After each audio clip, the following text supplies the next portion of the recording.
Hey there, this is the Resistor Vic Podcast. I'm here to get folks thinking about politics as something that's really about regular people like you and me, and to realize that together we can make a difference. I'm Vic Myers. Welcome to the Resistance. This is episode 29 of the Resistor Vic Podcast, and tonight I've got Blythe Potter from Indiana. She is a candidate for Secretary of State. And I want to get right into it, so I'm going to dispense with the normal, let's talk about current event stuff, because I actually put more into preparing my questions tonight than I did for any other. So I'm trying to get better, folks. Blythe Potter, welcome to the Resistor Vic Podcast. Thanks for having me. So you're not a career politician, right? No, I'm not. I'm a lifelong activist disruptor. So at the beginning in the intro, I don't know if you listen to it closely, but I talk about how part of the point of my podcast is to hopefully show people that, you know, my listeners and stuff, that politics is more about regular people than it is the flashy campaigns and stuff you see on TV. And that's one of the reasons why you've been on my radar for a while. And I am happy to have you on my podcast. So tell us who Blythe Potter is. Awesome. Well, thank you so much for having me. I'm so excited. I am Blythe Potter. I am a mom. I'm a stepmom. I'm an Army veteran. I was in the military police corps for 8 years, and I was deployed to Iraq in 2005. I got to be a bodyguard for General Casey. I'm a small business owner. I've had my own small business for 8 years. We opened in May of 2019. I found out I was pregnant in December of 2019, and then January 2020 hit. So like the last decade of my life has just been the crazy, all of us have, right? But this whirlwind of like, where do I have the most focus to support my community, which I used to think it was solely in self-care, massages and facials and things, but it turns out it's all policy and legislation that causes these problems. So in 2023, our local Johnson County Democratic Party chair, which I had no clue until the day that she posted in a group that I was in, that we even had a Democratic Party. We don't say the D word in Johnson County. Is it that red? It was. It is rapidly, actually, politically red, yes, but we have very low voter turnout. We're nearly dead last in the state, which I didn't know when I jumped into this in 2023. And as I was canvassing, I had no money, no data. I literally walked out my door, went to my neighbor, and just started knocking everywhere. And I was hearing the same things over and over again. You know, we are not being represented. We are not being listened to. Our roads aren't being fixed. We don't have, all the things. Pick one thing, pretty much we're all mad about it. And after last year's election, my husband and I, he ran for a state seat last year for the House of Representatives in Indiana, we had a very long conversation about what is next for us. We have a 5-year-old. We have 2 daughters, 19 and 22. They're my stepdaughters. I've known them since they were 7 and 4. So they're reproductive age, college students, have no desire to stay in Indiana. Our biggest export in Indiana is our youth. And for so many reasons, staying in Indiana is like, it almost feels like suffocating sometimes, being on the receiving end of this bad politics. We have amazing Democratic representation, but we're just a super minority. So anyway, here we are. We decided he's going to run again for state house. And I think our voter turnout problem is a marketing issue. I can market on a budget like no other, being a small business owner, a liberal small business owner in a red county. So Secretary of State is where it's what at. What kind of business? I'm an esthetician and massage therapist by trade, but I own a salon and spa. All right. So for those of you that are already just dying to learn more than you're going to learn here, Blythe has a website, and it is also streaming across the bottom of the screen. It's Blythe, BlythePotter.com. And look, there's a donate button up there for people to send her a couple of bucks if they want to. And we will show that again a couple of times. Thank you. So, all right, tell us about the moment when you decided, all right, I'm actually going to do this.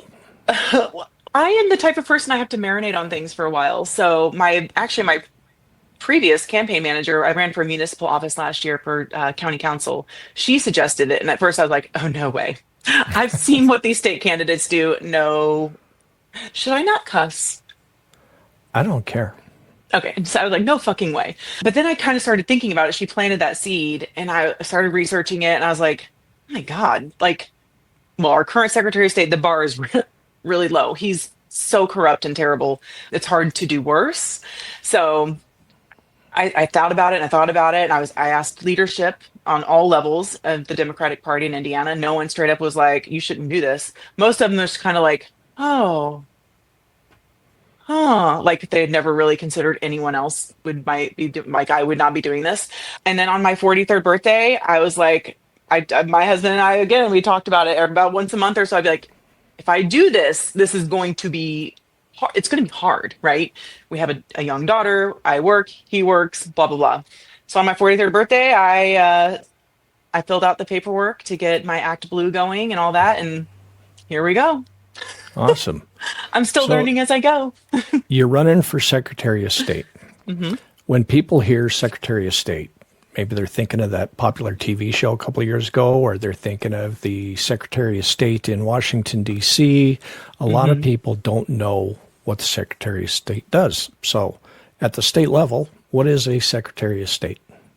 Very good question. It's a little different in every state. In Indiana, the Secretary of State's primary role is overseeing the elections. So certifying the elections, making sure we have machines, all the things. It oversees the securities, how investments are done in the state, automobile dealerships, notary public, but also, which again, as a small business owner, I have been a user of the NBiz website, Indiana business website, where you get LLCs, business paperwork, things like that. Right. It should be a boring administrative job. Should be, but it's also, in my opinion, one of the most important in the elections. And a lot of people overlook the Secretary of State race. It's got a lot of undervotes. And for those of you who don't keep up on the political stuff like the nerds, undervotes. So if there's 1 million votes for governor, there might be only 900,000 for Secretary of State. So that's 100,000 undervotes. Did I do my math right? Yeah. We're a little weird. We choose them by delegates. I don't know how many states do this. We have a convention and not a primary. So the entire state actually doesn't get to pick me or any opponents who I might be going up against in a primary, which I think I would like to see that changed. I think for me, because I am not being funded by billionaires and bad corporate PACs, things like that, it is easier for me to network and get delegates in the Democratic Party to realize, like, I'm trying to party build. I'm trying to get PCs and candidates up and down the ballot. We are telling people about our elections. That's how we increase turnout. We're an off-year election too, obviously. So that might be it, because our governor is usually picked in the presidential year, but a very small percentage of our population actually gets to pick the Secretary of State candidates on the November ballot, which is unfortunate. So I'm not going to mention any names here, but you got into this race pretty early, right? Mm-hmm. And you're the only one. Yeah. Mm-hmm. And it sounds like the party brought in a legacy candidate, or did he just decide to on his own? It is, I don't know. There had been rumors after I started asking people. No one, see, I don't know if this would have changed, but then in the first few months, no one was like, oh, there's already someone slated for that. No one said that to me. So I was like, okay, well, I'm going to do this. I think it might be a little bit of both. I don't know if they were 100% sure that was going to happen, but I think it was assumed to happen and they were preparing for that to happen. And it is interesting. I think this is going to be really good for our party, because we both represent the literal tug of war we see happening in politics pretty much on both sides of the aisle, but definitely in Democratic Party. You've got your more traditional corporate Dem, big money backers to take the money regardless of who it's from. And then you have the grassroots, progressive, people-powered. We're the activists, right? We're the ones starting the rallies and things. So I think this is going to be it'll tell us where our state party is going. So for voters who are just learning about you, What do you think a regular person like you brings to the table versus somebody that is a more traditional or part of the establishment? I feel like I have a really good gauge of what Hoosiers really want. Even Hoosiers who may not agree with me as far as politics, because when you boil it down, we all want the same things. We want shelter, food, clean water, safe air, and maybe get to take a vacation every now and again. And I think being on the receiving end, particularly as a woman in a red state, of losing my right to choose. I had my daughter at 38. I almost didn't make it out of that delivery. Neither did she. It was very bad there. It was bad. So there's no way on this planet I would ever have another child now, because 2 years after I had her, we no longer have the right to choose in Indiana. And just so many things that our perspective, the normal working class Hoosier, is not represented in Indiana politics enough.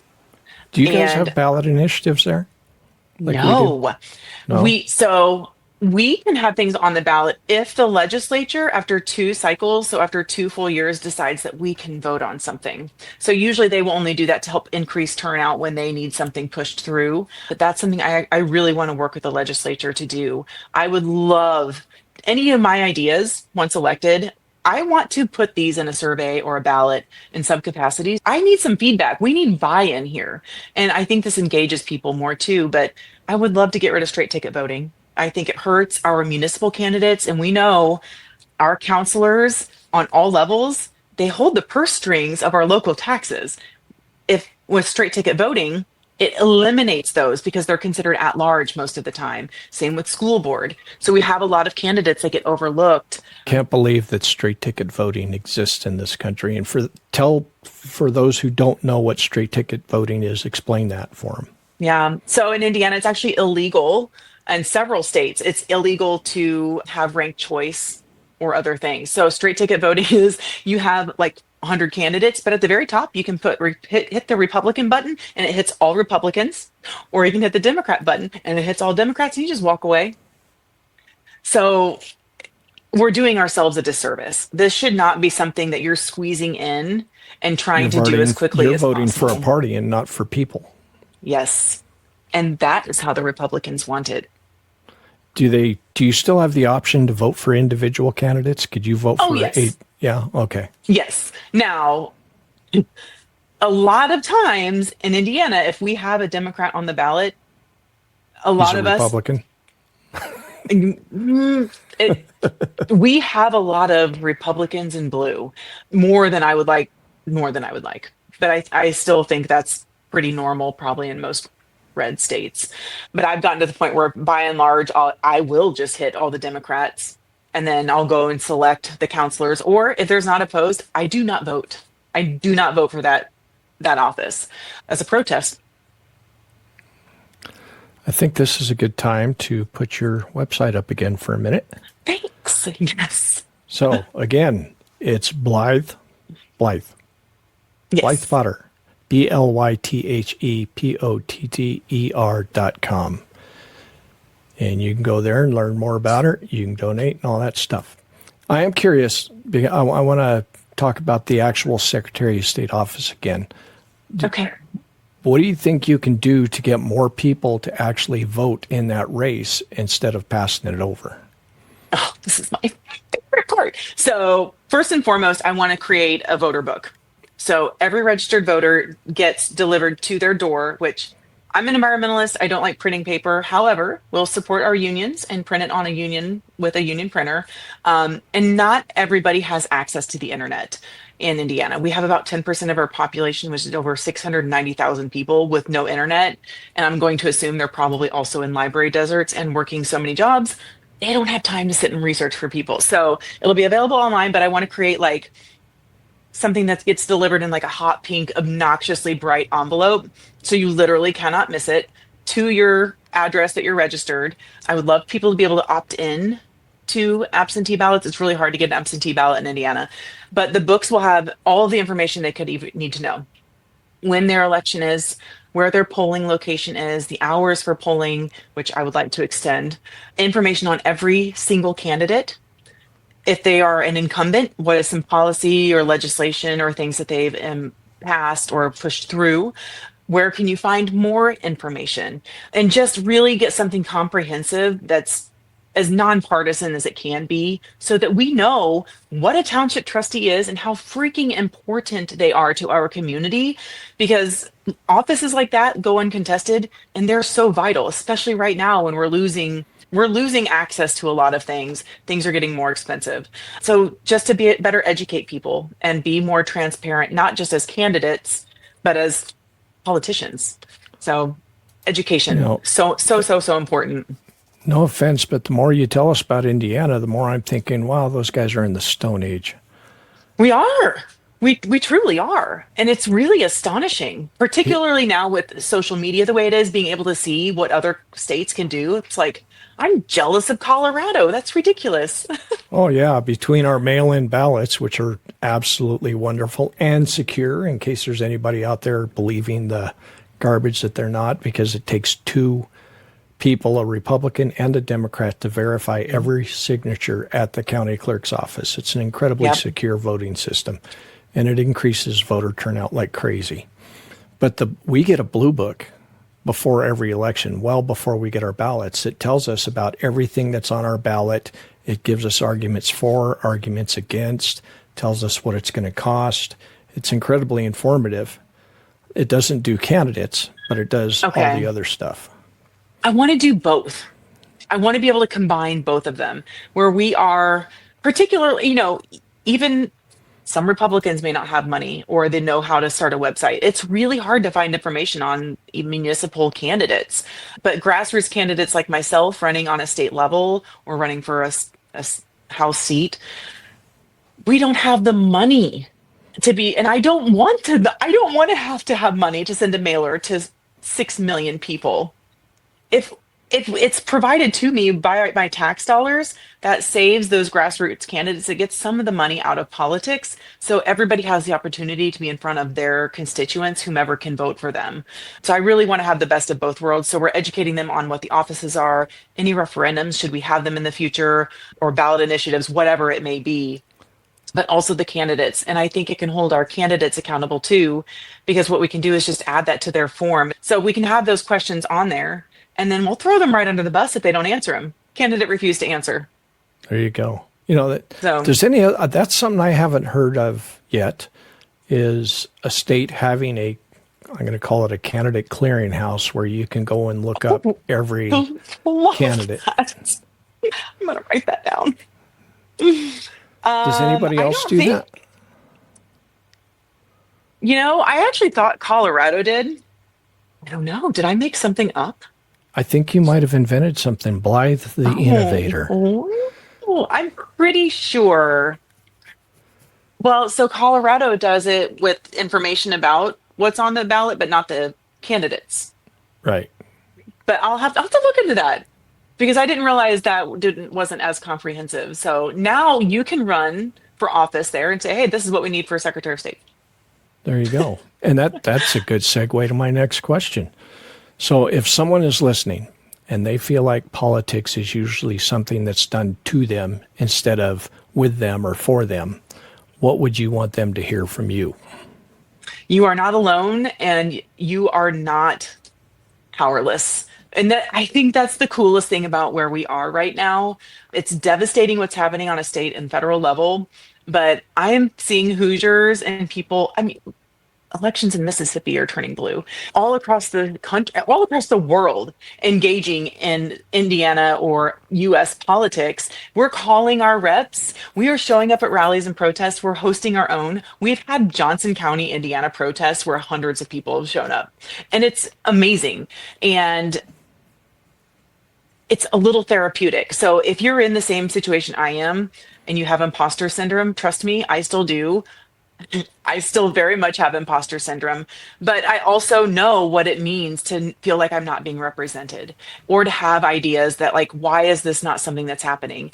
And the first time I ran for a municipal office, I got very close to winning. I lost, but my platform was out there. People saw it and voted for it. And you know what? the incumbents who got reelected have started chipping away at that. So just even having something on social media about what you would like to change, but your name is on the ballot, it can be a lot. It can really transform a community. It may not be overnight, but it's really empowering. And you'd be surprised how many people, if they see you run for delegate or precinct committee person or town council or whatever it may be, they're like, oh, well, if Blythe is doing it, I can do it. I mean, that's kind of what I did. My friend Suzanne ran for township trustee a few years ago, and I helped her put signs out. And I was like, well, Suzanne's like a normal person.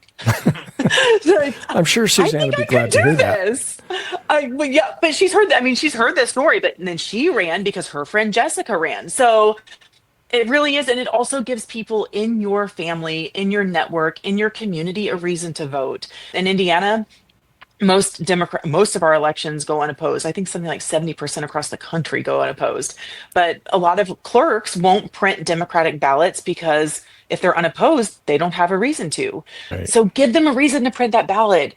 Give us a reason to pull a Democratic ballot and to be a registered Democrat, because that affects how many delegates we get at our state convention the following year. So all of these little things, it may not seem like it's important in the moment, but it is so powerful and it's really cool. You don't need to know what you're doing. You're going to mess up. You're going to say the wrong things. People are going to call you out and it's going to suck. But you get used to it and it's kind of liberating. So I would say mess up all the time. it's never been more important than it is right now in 2025, 26. Yeah. It's never been We're more on the important razor's for edge. people to participate. Globally, what we do as a country next year, this is going to affect the entire world. And it could be really bad if we have a repeat of last year. So, yeah, I think the message that we're getting right now is, hey, everybody out there, whether you're in Timbuktu, whether you're in a really red county like I am, it doesn't matter. If you have even the slightest inkling that you could run and there's nobody running, go run. In fact, I would like to see incumbents everywhere challenged by as many people as possible so that we stop having people who get elected only on their party name and they have to earn the votes again. Yeah. Yeah, I think so too, and engage their people. But to that note, I think also everything appointed or elected should have a term limit, even if it's like 12 years. So you're out there, you're campaigning, you've got to drive to every county, you're tired, it's getting hard. What reminds you when you're out there and it's getting really hard? What reminds you to keep going and why you started this? That is an excellent question, and I tell people all the time it is a roller coaster. There are, I mean, like nights like tonight, the highs are high. You're excited, you're energized, you're fed, you're warm, you're home, and the lows are lows. You know, you show up at a party late, or your map takes you to the wrong place, or bad press, whatever. But I get these I get messages of people who inspire me or encouraging me or donating. I hate money. I hate the money in politics. I hate the money in politics. But even just seeing a $10 donation from someone who I haven't seen in a decade, I mean, that's encouraging. That's literally, that's buy-in, right? How, other than voting, how do you support a candidate? If you're, it's little bits of encouragement that I try to hold on to and remember when the low lows happen. And I cry sometimes. I miss my daughter. Last night I got home after she was asleep already, and that sucks. In the mornings I'm on my phone more than I think I was when I was a teenager. And that's a lot. I was on the phone a lot. The real phone, right? The cord where you're like hiding under the table. But if not me, then who? But there's reward. Yeah, there's so many rewards to it. There's so many rewards. And we have 92 counties. I do not have to go to all 92. Actually, most candidates do not. I was going to anyway, because I've noticed and this is how I got connected with you, is this ecosystem of candidates and people supporting candidates, following each other and supporting one another on all levels of candidacy on the internet. And I got to thinking, okay, we've got low voter turnout. We don't have enough Democrats on the ballot. We don't have enough precinct chairs in the Democratic Party. We have all these issues. Well, why don't we like have a hub where we can just start following all of 92 counties? That's a Why are we not connected on great social point. media? So So I made a spreadsheet. everybody that's listening, if you're not following Blythe, are Mm-hmm. you which platforms are you on? All of them. Good. I'm 43. Sadly, I'm on X mostly because I recently got thrown under the bus there and wanted to defend myself. Facebook, Instagram, Blue Sky, YouTube, Substack, TikTok. I'm most active on Meta and TikTok because there's too Okay. many So things. if you're on these platforms and you're not following Blythe, follow her and all of the other candidates. And then every time you see one of her posts, share it. Yes. I mean, that And is the biggest driver of the algorithm is the sharing. It is. It is. And that was what led me to I called it I was calling it Connect In, capital IN, like Indiana Blue. So I was just going to visit all 92 counties, try to connect with the local party, get some pictures and like just tell people about the counties. And if we all start following, if you want me to be involved, if you want to be involved in this, friend me on Facebook. I invite everyone to every county party I go to. So I'm trying to boost their appearance, right, on social media. And if I'm following it in Johnson County and Michael is, it might tell my neighbor, hey, Blythe follows Johnson County Democrats. Would you like to follow them too? So that's an organic, free way for people to do that. We're doing it with the congressional district pages as well as the Young Dem pages. And I have to shout out my friend Macy. I don't know if you're on TikTok, Macy, but she helped me with that spreadsheet because it is a daunting task to find all of that. So that's part of what led me to this race also, is because having a platform and running for office is a better way to amplify that mission, right, of connecting people and candidates and all the things. So The key word being free. I mean, yeah, that's a way absolutely. that we can harness social media just like the Republicans have. We just have to remember that we're doing it for each other. Yeah. And the majority of the people who don't vote or didn't vote, they're the ones who could change the world. I mean, Absolutely. how much more empowered could you be as a non-voter or maybe someone who regretted not voting? Well, next year, you could shake everything up. Just there's House District 88. Stephanie Jo Yoakum is running for that in Indiana from November of last year through, I think it was either September, or October this year, over 3,000 brand new, never registered voters just in that House district, just in those 9 months. So That's a winning race for almost anyone. does the election results for this last November how's that make you feel about the opportunity that you're grabbing a hold of this time? It depends on when you ask me because it ebbs and flows, to be completely honest. So we're in a very weird situation. Maybe some other red states are like this as well. Our current Secretary of State he's a terrible human being. He's so corrupt. He bought himself an SUV, $90,000 SUV with taxpayer dollars last year in October. Before the November election, he eliminated with no notice, no ability to fix it, 585,000 voters in Wow. Indiana. Yes. Divide that by 92 counties, you've got a blue state if those people were voting blue. So now it could be anecdotal. Maybe he was sitting on them. Maybe they had all died, moved, whatever. It could have been legit, right? But we don't know that. Additionally, the B&V, the Bureau of Motor Vehicles, is a place where you can update your voter registration. Well, guess what entity did not send over updated voter registrations last year? I cannot tell you the number of people I still hear saying I showed up to vote last year and I couldn't. I Wow. updated it up the B&V, they didn't send it over. So I don't know. I know you felt it, and I know anyone watching this or plugged in right now felt it too. We had good momentum going, not just in Indiana, across the country.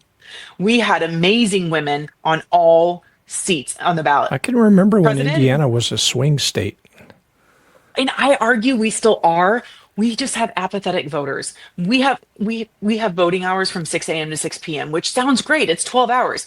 If you have a child and that child has to be either at school or daycare at 7 and you're working until 5 or 5:30 and picking up said child afterwards, you're going to get up at 5 a.m. to go vote at 6 and hope to God that day that the kid isn't sick or some shit doesn't hit the fan. Like, it's not practical.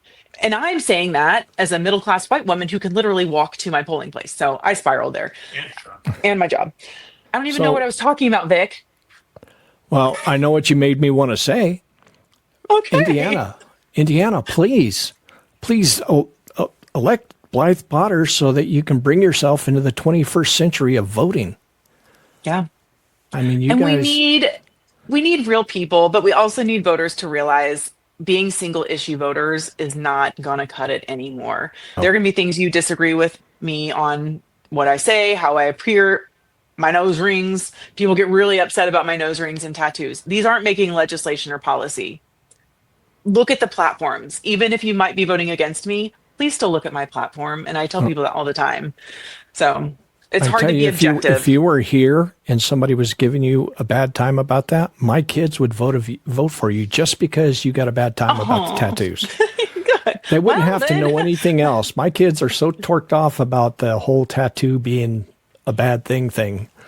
So I was that person. It took me a lot to get tattoos that were outside of my clothing because I was raised to be told that you hid your tattoos. You gotta hide them. And I've my first race for town council, I had someone walk up to me and he was like, I liked your platform, but your tattoos, and just walked away. And I was like, okay. That's crazy.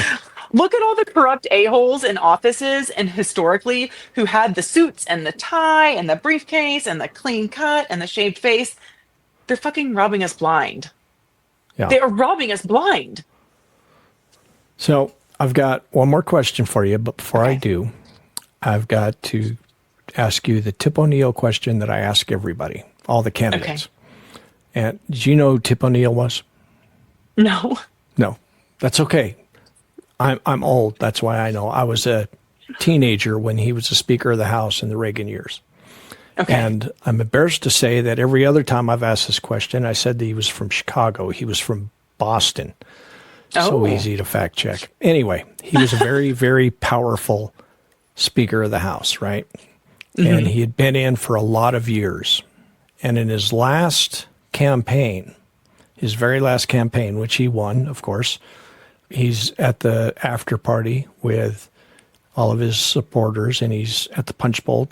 This is in his book, All Politics is Local. He's talking. I do know that saying. Yeah.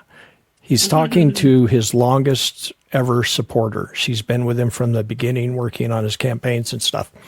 And he asked her, he says, well, did you vote for me? He was just joking. And she looked at him dead serious and said, no. And he said, why not? And she said, because you didn't ask me to. So the moral of the story That's there. Powerful. Yeah. If you're going to run for office, never pass up an opportunity to ask people for their vote. I'm going to put your banner up or your Thank you. website up one more time before I ask you that final question and give you the last word. Okay, so here we are. Blythe Potter, BlythePotter.com. If you liked what you've heard here, then go and check out her website. If you want to volunteer to help her on her campaign, I'm sure you can do it there. And there's a donate button there too. So there you have it. And I've got two questions because while I was talking all that, I remembered the other one. Have you started canvassing yet? No, I haven't. Well, not in the traditional sense. So I consider what I'm doing canvassing. Half of 92 is 46. And by the end of this weekend, I should have made it to 47 counties. So that is like my canvassing, because right now I'm trying to get people to agree to sign up to be delegates. There's a filing period between noon on January 7th and noon on February 6th that they fill out a Can 37 to sign up to be a delegate. And it's an elected position, which is kind of a big deal. And then once they're a delegate, they have to then show up on June 6th in Indianapolis. And for some people, that can be a 3 or 4 hour drive. So I am canvassing Democrats, but I'm also very much trying to speak to people who aren't plugged into the Democratic Party, or people who hate politics, or people who hate the Democratic Party. Lord knows we are not perfect. So not door knocking canvassing, but I am calling and I am visiting counties and events to hopefully get delegates and help fill our ballots. And if you're frustrated with the Democratic Party like I am, the best way to change it is to do what I did, which is go and get involved with my local Democratic Party. Yep. So there you go. You'd be surprised how many people agree that things need to change. And I'm telling you, Indiana is killing it. I am so energized. I'm so energized. Places I never even knew existed. Davies County, Knox County. We've got new leadership. We've got leadership who they're ready to change things themselves. And they're doing the same things we are, but within the party. So yes, there are going to be hurdles, but I'm telling you, there are people who want it to change as much as you do. There you have it. I'm going to give you the last word. What do you want people to know that we didn't talk about? Make sure you're registered to vote. Check your voter registration regularly. I recommend doing it once a month. Make sure you're making a plan to vote in the primaries. Those are May 5th. If you're in Indiana, please consider being a delegate, a precinct committee person, run for office. If you have questions, reach out to me anytime. If you end up being a delegate, please look at all candidates.